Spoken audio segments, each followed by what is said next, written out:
Hello friends, welcome to मेट डीजी classes. आज हम करने वाले हैं चैप्टर 16 वायु एवं जल प्रदूषण। इससे पहले मैंने बाकी चैप्टर करवा दिए हैं, उनके लिंक आपको डिस्क्रिप्शन में मिल जाएंगे। साथ में आप चाहें तो हमारे चैनल के प्लेलिस्ट में जाके सारी वीडियो को देख सकते हैं। प्लेलिस्ट जो बना हुआ है वो है जे ए सी क्लास 8, ठीक है। जे क्लास 8 साइंस के नाम से बना हुआ है, तो वहाँ पर आप जाके सर्च कर सकते हैं और सारी वीडियो को आप देख सकते हैं, या फिर नीचे लिंक दिया हुआ है डिस्क्रिप्शन में, वहाँ से भी जाके आप सारी वीडियो को 1 बाय 1 करके देख सकते हैं। ये जितने भी क्वेश्चन हैं वो सारे एमसीक्यू क्वेश्चन हैं, सारे ऑब्जेक्टिव हैं, और हर एक क्वेश्चन में आपको 4 ऑप्शन देखने के लिए मिल जाएंगे। साथ में जितने भी क्वेश्चन हैं वो सारे इंपॉर्टेंट क्वेश्चन हैं, और जितने भी क्वेश्चन मैंने करवाए हैं उसमें से 80% क्वेश्चन एग्ज़ाम में पहले पूछे जा चुके हैं, या तो लॉन्ग क्वेश्चन में पूछे हैं या फिर शॉर्ट क्वेश्चन में पूछे हैं, लेकिन ये सारे क्वेश्चन पूछे जा चुके हैं। उसमें से 20% ऐसे नए क्वेश्चन हैं जिनकी पॉसिबिलिटी है जो एग्ज़ाम में आ सकते हैं, और 100% पॉसिबिलिटी है कि एग्ज़ाम में आएंगे ही। तो चलिए आज का क्लास हम स्टार्ट करते हैं। आज का क्लास काफ़ी इंपॉर्टेंट होने वाला है। तो क्वेश्चन नंबर 1 हम स्टार्ट करते हैं। स्टार्ट करने से पहले आप हमारे वीडियो को ज़रूर लाइक कर लें, साथ में शेयर ज़रूर करें अपने दोस्तों के साथ, और वो भी क्या है, इन वीडियो को देख सकें। चैनल को सब्सक्राइब करना ना भूलें। चलिए क्वेश्चन नंबर 1 देखते हैं कि क्या बोल रहा है। क्वेश्चन नंबर 1 जो है इसमें पूछ रहा है कि क्वेश्चन नंबर 1 में देखते हैं कि क्या पूछ रहा है। सबसे पहला क्वेश्चन इसमें है वो है अम्ल वर्षा के प्रमुख अवयव है। तो इनमें क्या अम्ल वर्षा के प्रमुख अवयव बताना है कि इनमें से कौन सा है, ठीक है। तो यहाँ पर आपको 4 ऑप्शन देखने को मिलता है। सल्फ्यूरिक, पहला ए है सल्फ्यूरिक अम्ल, बी है नाइट्रिक अम्ल, सी है ए तथा बी दोनों, या फिर इनमें से कोई नहीं। तो जो यहाँ पर आप अगर हम अम्ल वर्षा का प्रमुख अवयव की बात करें तो वो दोनों होता है, ठीक है। क्या होता है, सल्फ्यूरिक अम्ल भी होता है और नाइट्रिक अम्ल भी होता है। लेकिन जब एग्जाम में हम वहाँ पर टिक करेंगे तो कोई एक ऑप्शन ही हम फिल कर सकते हैं, वहाँ दो नहीं। तो यहाँ पर क्या करेंगे, हम ऑप्शन नंबर सी मारेंगे, ए तथा बी दोनों की, ठीक है। तो यहाँ पर दोनों हो जाएंगे। क्वेश्चन नंबर 2 देखते हैं कि क्या पूछ रहा है। देखो क्वेश्चन नंबर जो 2 है वो पूछ रहा है कि सीमेंट के उत्पादन में कौन सी गैस, सीमेंट की जो उत्पादन है उसमें कौन सी गैस निकलती है, ये आपको बताना है कि कौन सा गैस निकलता है, ये बताना है। ऑप्शन ए है sulphur dioxide, carbon dioxide, nitrogen dioxide, या फिर ऑक्सीजन। जब भी सीमेंट का उत्पादन होता है तो उसमें आपका क्या निकलता है, उसमें निकलता है आपका कार्बन डाइऑक्साइड निकलता है। ये बात आप दिमाग में डाल लो, ठीक है। क्या निकलता है, कार्बन डाइऑक्साइड, ठीक है। कौन सी गैस निकलती है, कार्बन डाइऑक्साइड। क्वेश्चन नंबर 3 पढ़ते हैं कि क्या बोल रहा है। देखो क्वेश्चन नंबर 3 बोल रहा है वो है आपका कि डीडीटी है। आखिर डीडीटी क्या है। तो डीडीटी जो है वो अपना क्या है, वो एक कीटनाशी है। क्या है, एक कीटनाशी है। ऑप्शन नंबर डी आपका हो जाएगा, ठीक है। साथ में आप कमेंट करके मुझे ये बताना डीडीटी का फुल फॉर्म क्या होता है। डीडीटी का फुल फॉर्म आपको कमेंट करके नीचे बताना है कि डीडीटी का फुल फॉर्म क्या होता है, क्योंकि फुल फॉर्म अगर आपको पता है तो आपको पता होगा कि ये क्या चीज़ है ना। अगर फुल फॉर्म नहीं पता है तो आपको पता भी नहीं होगा कि ये क्या चीज़ है। तो हमें सारी चीज़ों का फुल फॉर्म भी याद रहना चाहिए। जैसे कि यहाँ पर देखो, यहाँ पर 3-4 को दिख रहा है, तो इनको भी कमेंट करके आप बताना कि CNG, LPG, CFC, इनके फुल फॉर्म भी आपको नीचे कमेंट करके ज़रूर बताना है कि क्या होता है, ठीक है। इससे क्या, देखो कमेंट करके बताने का मतलब ये नहीं है कि आप कमेंट हमें कर रहे हैं तो हमारे व्यूज़ लाइक बला बला बढ़ेगा, ठीक है।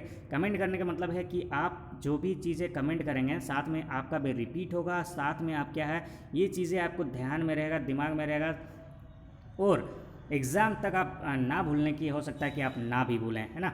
तो ये क्या होता है, रिपीटिंग हो जाएगा, आप दिमाग में भी हो जाएगा, आपका भी रिपीट हो जाएगा, और हो सकता है एग्ज़ाम तक आपको ये चीज़ें याद रहे, एग्ज़ाम के बाद भी याद रहे, तो दोबारा आपको पढ़ने की ज़रूरत भी ना पड़े, ठीक है। तो कमेंट करने का यही मकसद रहता है, ताकि आपको हर चीज़ों की रिपीट हो जाए, या फिर नहीं आ रहा है तो आपको पता चल जाए कि क्या होता है। आप सर्च ज़रूर करेंगे उसके बारे में। तो चलिए यहाँ पर हम देखते हैं कि क्या बोल रहा है। क्वेश्चन नंबर जो 4 पूछ रहा है वो बोल रहा है किसके कारण ओजोन परत का क्षय हो जाता है, ठीक है। तो ये आपको बताना है। तो इसमें होता है CFC। तो CFC का फुल फॉर्म आपको बताना है, ठीक है। CFC का फुल फॉर्म मैं बताता रहा हूँ, क्लोरोफ्लोरोकार्बन, ठीक है। क्या होता है, क्लोरोफ्लोरोकार्बन। बाकी 2 का ऑप्शन दो है वो आपको बताना है, क्योंकि CNG आपको पता है मोटर व्हीकल में आजकल यूज़ हो रहा है, LPG हम लोग घर में यूज़ करते हैं, है ना।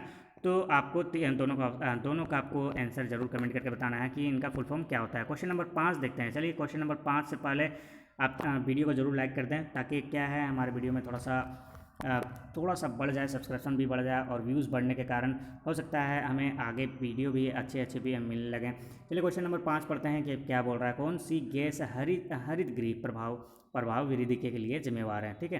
तो जो भी क्या बोल रहा है, हरित गृह का प्रभाव वृद्धि के लिए जिम्मेवार होता है वो है अपना कार्बन डाइऑक्साइड CO2।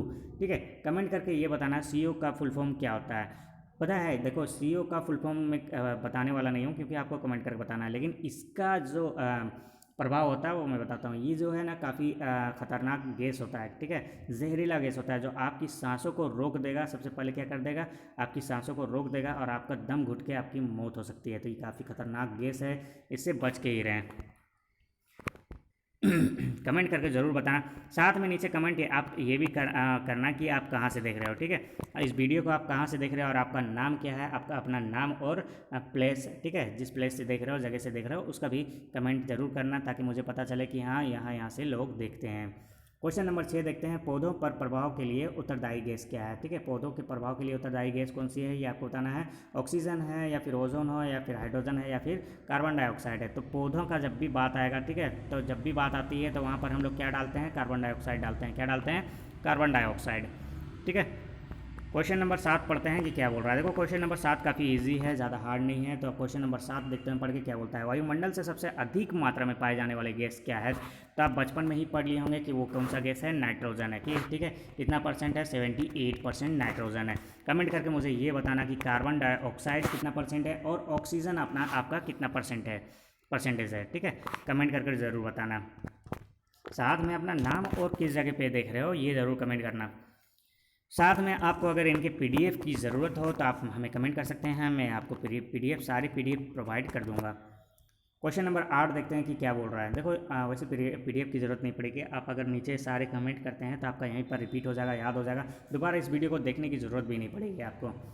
आप चाहो तो इसे आप अपने प्लेलिस्ट में सेव करके रख सकते हो ताकि कभी आपको ज़रूरत पड़ जाए तो आप रिपीट कर सकते हैं, देख सकते हैं। आइए क्वेश्चन नंबर 8 पढ़ते हैं कि क्या बोल रहा है। इनमें से कौन सा पदार्थ प्राथमिक प्रदूषक है। इनमें जो भी है 4 ऑप्शन दिए हैं, उसमें किसका है, ठीक है, किसका प्रदूषक है, प्राथमिक प्रदूषक है। ठीक है, प्राथमिक प्रदूषक कौन सा है ये आपको बताना है। क्या बोल रहा है, इनमें से कौन सा पदार्थ प्राथमिक प्रदूषक है।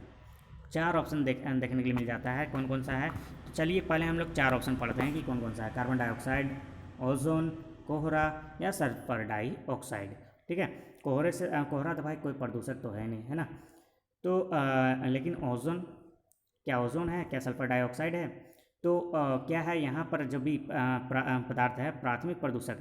देखो यहाँ प्रदूषक तो है लेकिन प्राथमिक प्रदूषक कौन है ये बताना है। ठीक है, यहाँ पर क्या दे दिया है, प्राथमिक दे दिया। तो प्राथमिक जब भी आएगा तो हम लोग क्या डाल देंगे, कार्बन डाइऑक्साइड डाल देंगे कि सबसे ज़्यादा कौन सा निकलता है हम लोग का, कार्बन डाइऑक्साइड सबसे ज़्यादा हम लोग को देखने के लिए मिलता है। ठीक है, क्वेश्चन नंबर 9 पढ़ते हैं कि क्या बोल रहा है। देखो क्वेश्चन नंबर 9 जो है वो क्या बोल रहा है, काफ़ी इजी है, ज़्यादा हार्ड नहीं है ये बोल रहा है जल के, क्या बोल रहा है, जल को प्रदूषित करने वाले पदार्थ कहलाते हैं। जो भी जल को प्रदूषित करता है यानी जल को ख़राब करता है, पानी को ख़राब करता है, वो कौन से पदार्थ हैं वो आपको बताना है। मतलब क्या कहलाते हैं वैसे पदार्थ, क्या कहलाते हैं ये आपको बताना है। 4 ऑप्शन देखने के लिए मिलता है, चूसक, चूरन, चूसक और प्रदूषक। तो क्या कहलाता है, अपना प्रदूषक कहलाता है। ठीक है, option number D. Question number 10 देखते हैं कि क्या बोल रहा है। क्वेश्चन नंबर 10 देखो क्या बोल रहा है, पर्यावरण का आजैविक कारक क्या होता है। पर्यावरण का आजैविक कारण क्या है, अपना वायु है। क्या है, वायु है। ठीक है, आजैविक कारण क्या है, आपका वायु है। ठीक है, ये बात आपको याद रखना है। देखो मनुष्य तो है नहीं, है ना, तो मनुष्य को हम लोग नहीं मानेंगे। अगर मनुष्य नहीं होगा तो पक्षी भी नहीं होगा। पेड़ पौधे और वायु की बात करें तो यहाँ पर आ जाता है आपका वायु, है ना। चलो क्वेश्चन नंबर 11 देखते हैं कि क्या पूछ रहा है। वायु प्रदूषण। ठीक है, वायु प्रदूषण का प्रभाव पड़ता है, किस पे पड़ता है ये आपको बताना है। ठीक है, किस पे पड़ता है ये आपको बताना है कि किस पे पड़ता है वायु प्रदूषण का प्रभाव। देखो जब भी वायु प्रदूषित होती है तो मनुष्य पर पड़ेगी या नहीं पड़ेगी ये बताना है। वायु प्रदूषित होगी तो मनुष्य बीमार पड़ेगा या नहीं पड़ेगा, पड़ेगा। तो यानी कि ये ऑप्शन सही है। वायु प्रदूषित है तो वृक्षों पर प्रभाव पड़ेगा। देखो वृक्ष भी तो वायु से ही क्या बोलते हैं, सांस लेते हैं ना, वृक्ष भी सांस लेते हैं। कमेंट करके मुझे ये बताना है कि वृक्ष जो सांस लेते हैं वो किस से लेते हैं, उसका नाम क्या है। ठीक है, वो बताना है आपको। भावनाओं पर प्रभाव पड़ेगा ये भी आपको कमेंट करके बताना है। देखो यहाँ पर भावनाओं पर प्रभाव पड़ेगा या नहीं पड़ेगा मुझे नहीं पता है ना। हो सकता है आपको भी नहीं पता हो, जैसे मुझे पता है, लेकिन बस एग्जांपल ले लेते हैं कि नहीं पता है भाई, हमें नहीं पता है कि भावनाओं पर पड़ेगा या नहीं पड़ेगा। लेकिन यहाँ 2 ऑप्शन तो है ना कि वृक्ष और मनुष्य पर पड़ेगा। तो यहाँ पर क्या हमें अलग से ऑप्शन मिल रहा है कि A B, अगर ए भी ऑप्शन मिल रहा है तो हम क्या मार देंगे, ए भी मार देंगे, लेकिन यहाँ पर ए भी देखने के लिए नहीं मिल रहा है। यहाँ 4 ऑप्शन है जिसमें से 2 ऑप्शन मेरा क्या है, करेक्ट है। तो अगर 2 ऑप्शन करेक्ट है तो मेरा तीसरा ऑप्शन भी ऑटोमेटिक करेक्ट होगा, यानी कि ऑप्शन नंबर डी हो जाएगा, क्योंकि ए और बी यहाँ पर 2 अलग अलग से ऑप्शन नहीं बनाया कि जहाँ पर हम option A and option B करके नहीं दिया है कि जिसमें हम टिक मार दें, है ना। अगर ऐसा नहीं है तो हम क्या मार देंगे, ऑप्शन नंबर डी मार देंगे, यानी कि ये ऑटोमेटिक करेक्ट हो जाएगा, यानी कि सारी क्या है, सही है, सब पे प्रभाव पड़ेगा। ठीक है, अब बात करते हैं आखिरी क्वेश्चन की, आज के क्लास के आखिरी क्वेश्चन की, कि क्या पूछ रहा है। आखिरी क्वेश्चन हमारा है कि जो हमारा विश्व तापन है ना, तापन का प्रमुख कारण क्या है। ठीक है, वो बताना है आपको कि क्या है। तो यहाँ पर आपको 4 ऑप्शन देखने को मिल जाते हैं, और 4 ऑप्शन में कोई एक ऑप्शन ऐसा छिपा हुआ है जो आपका सही है। ऑप्शन नंबर ए, नाइट्रोजन की बढ़ती मात्रा, ऑक्सीजन की बढ़ती मात्रा। देखो यहाँ नाइट्रोजन की बढ़ती मात्रा का अगर हम बात करें, ठीक है, नाइट्रोजन की बढ़ती मात्रा की बात करें तो ऑलरेडी हमारे नाइट्रोजन जो है वो 78% है। यदि उससे कोई प्रभाव पड़ता, अगर उसके बढ़ने से कोई प्रभाव पड़ता तो 78% से आदमी तो ऊपर पहुंच जाता अब तक, है ना, काफ़ी है 78%। अब बात करते हैं ऑक्सीजन की। अरे भाई ऑक्सीजन बढ़ेगी तो इससे क्या प्रभाव पड़ेगा, ये तो अच्छी बात है ना, ऑक्सीजन बढ़ रही तो लोग अच्छे से सांस लेंगे, पेड़ पौधे जितने भी जानवर है वो अच्छे से सांस लेंगे, है ना। तो उससे क्या कोई प्रभाव पड़ेगा, नहीं पड़ेगा। ठीक है, क्योंकि ऑक्सीजन की भी मात्रा हमारा कितना है, 21% है ना, तो इससे भी कोई प्रभाव नहीं पड़ेगा। तो बात करते हैं हम अपने ओजोन की बढ़ती मात्रा। भाई ओजोन की बढ़ती मात्रा से तो प्रभाव नहीं पड़ेगी, लेकिन ओजोन की घटती मात्रा से ज़रूर प्रभाव पड़ेगी, है ना, क्योंकि ओजोन लेयर अगर घटती है, अगर ओजोन घटती है तो हमारा जो पराबैंगनी जो किरण है ना, तो वो हमारे क्या है, पृथ्वी में गिरेगा और काफ़ी ज़्यादा इफ़ेक्ट करेगा इंसानों को भी, और हमारे जितने भी मतलब लिविंग थिंग्स है सब पे इफ़ेक्ट करेगी। बात करते हैं ऑप्शन नंबर सी का। किसका, ऑप्शन नंबर सी का। ऑप्शन नंबर सी में अगर हम देखेंगे कि कार्बन डाइऑक्साइड की बढ़ती मात्रा, पता है आपको कार्बन डाइऑक्साइड कितना परसेंट है, 0.3%। अगर ये इफेक्टेड नहीं रहता तो इतना कम नहीं रहता, तो यानी कि अगर 0.3 से अगर ये बढ़ जाए 1% में, क्या इफेक्ट करेगा, बिल्कुल इफेक्ट करेगा। ठीक है, तो यहाँ पर हमारा राइट आंसर क्या हो जाएगा, कार्बन डाइऑक्साइड हो जाएगा, क्योंकि अगर उससे कोई इफेक्ट नहीं होता तो वो भी 78% होता। कितना होता, 78% होता, लेकिन वो 0.3% है, यानी कि वो इफेक्ट करेगा, इसलिए वो कम है। अगर वो ज़्यादा रहता तो पक्का इफेक्ट करता है, इसीलिए क्या है, वो कम है। आते हैं आज के हमारे क्वेश्चन का, जितने हैं आपको क्या करना है, कमेंट करके आंसर देना है। ठीक है, यहाँ हमें 2 क्वेश्चन देखने के लिए मिल जाता है। नंबर ए, कमेंट कर ज़रूर बताएं कि CNG और LPG का विस्तारित रूप क्या है। ठीक है, ये मैंने ऊपर भी पूछा था कि CNG और LPG का फुल फॉर्म पूछा था कि क्या है, ये आपको बताना है। साथ में चंद्रमा पर जीवन क्यों नहीं है, ये भी आपको बताना है, क्योंकि आपको पता होगा हमारे साइंटिस्ट डे पर डे क्या है, रिसर्च कर रहे हैं कि चंद्रमा पे हमारा क्या हो, जीवन, वहाँ पर जीवन पनप सके, तो काफ़ी कोशिश किया जा रहा है, लेकिन वहाँ पर ऐसा कुछ भी नहीं निकल रहा है कि वहाँ पर चंद्रमा पे जीवन पॉसिबल हो सके, है ना। तो कमेंट करके बताना है कि क्यों। पता है इसका जो आंसर है वो काफ़ी शॉर्ट है, चंद्रमा पर जीवन क्यों नहीं बसाया जा सकता है, इसका आंसर सिर्फ शॉर्ट है। कितना शॉर्ट है, बिल्कुल आप इतनी सा है ना, यानी कि एक वर्ड का है। कितना है, लाइन नहीं है, बस एक वर्ड है, एक वर्ड में आपको इसको जवाब दे सकते हैं, बस आपको पता रहना चाहिए क्या है। देखो अगर ये दोनों का क्वेश्चन का अगर आपको आंसर नहीं पता है तो आप हमें कमेंट करके बता सकते हैं, मैं क्या है इनका आंसर भी मैं आपको बता दूंगा। ठीक है, काफ़ी इजी है, आप सर्च कर सकते हैं। वैसे सर्च करते हैं आजकल तो गूगल बाबा तो है, वहाँ तो सर्च करके तो आप देख ही सकते हैं, लेकिन क्या है उससे पहले आपको पता होना चाहिए। नहीं पता सर्च करके देख सकते हैं, नहीं मिल रहा है उसके बावजूद आप कमेंट कर सकते हैं, मैं आपको ज़रूर आंसर बताऊँगा। चलिए मिलते हैं नेक्स्ट वीडियो में, थैंक्स फॉर वॉचिंग।